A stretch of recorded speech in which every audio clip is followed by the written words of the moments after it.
Écoute-moi bien. Parce que là, c'est important. Tu regardes les infos. Chômage à 4,4%. L'emploi qui explose. Le PIB qui monte. Tout va bien. Apparemment.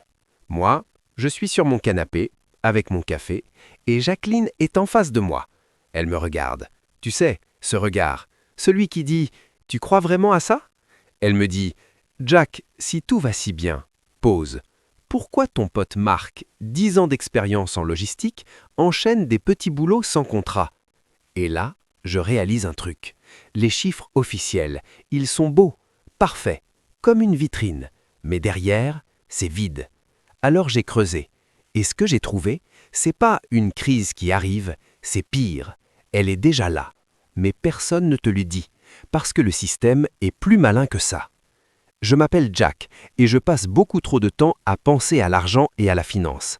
Si tu es quelqu'un qui a l'impression de ne pas voir les opportunités en temps de crise, sans vraiment comprendre pourquoi, ou que tu veux apprendre à les repérer simplement et efficacement, abonne-toi, laisse un like si ça peut t'aider, et surtout dis-moi en commentaire ce que toi tu vois, ou ce que tu ne vois pas encore. Regarde ça. Les experts, le NEBR, les gars en costume, très sérieux. Eux, ils annoncent une récession 6 à 18 mois après qu'elle ait commencé. Oui, après. 2008, crise commencée en 2007, annoncée en 2008, quand tout était déjà en feu. Bulle Internet, mars 2001, confirmée en novembre. Donc aujourd'hui, on pourrait être en pleine récession sans le savoir officiellement. Et ça, c'est dangereux. Maintenant, regarde le chômage, 4,4%. Magnifique. Sauf que ce chiffre compte seulement les gens qui cherchent activement un job. Depuis le Covid, 1,6 million de personnes ont arrêté, disparu, évaporé, comme si ils n'existaient plus. Et le taux d'activité, moins 1,5%. Donc en gros, ils ne sont pas au chômage, ils sont invisibles. Jacqueline m'a dit un truc incroyable. Jack, si tu bosses 1 heure par semaine, t'es considéré comme employé. 1 heure. 1 heure. Donc, si tu livres une pizza le samedi, t'es dans la même catégorie qu'un ingénieur. Logique. Résultat, les CDI disparaissent, remplacés par du temps partiel. 4,4 millions de personnes bossent à temps partiel parce qu'ils ne trouvent pas mieux. Et attends, c'est là que ça devient magique. Quelqu'un perd son job, prend 2 petits boulots. Le gouvernement compte 2 emplois créés. Non mais vraiment, on applaudit ou pas ? En 2025, 181 000 emplois créés. En réalité, beaucoup de vent. Maintenant, parlons de ta vie réelle. Tes courses, ton loyer, ton essence. Depuis 2020, plus 25%.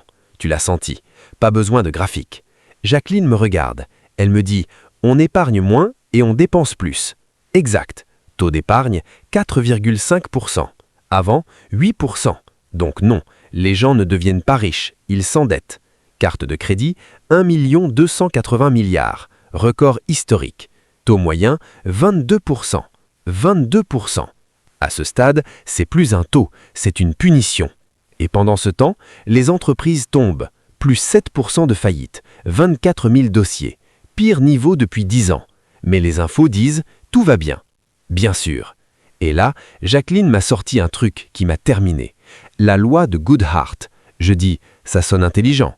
Elle dit « dès qu'un indicateur devient un objectif, il devient inutile ». Boum. Les politiques veulent un chômage bas. Ils changent la définition.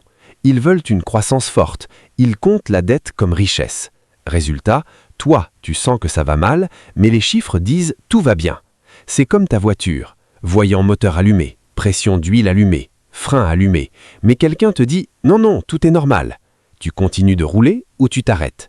Moi, aujourd'hui, j'ai compris un truc.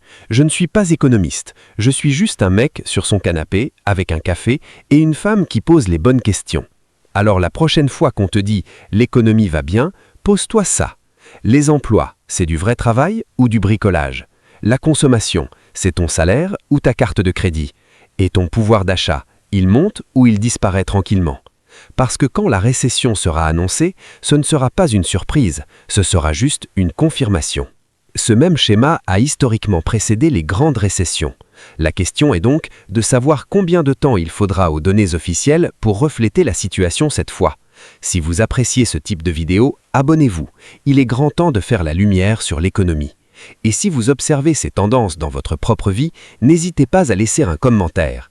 Car parfois, les données économiques les plus pertinentes proviennent de ceux qui vivent au quotidien dans l'économie et non pas de ceux qui le mesurent.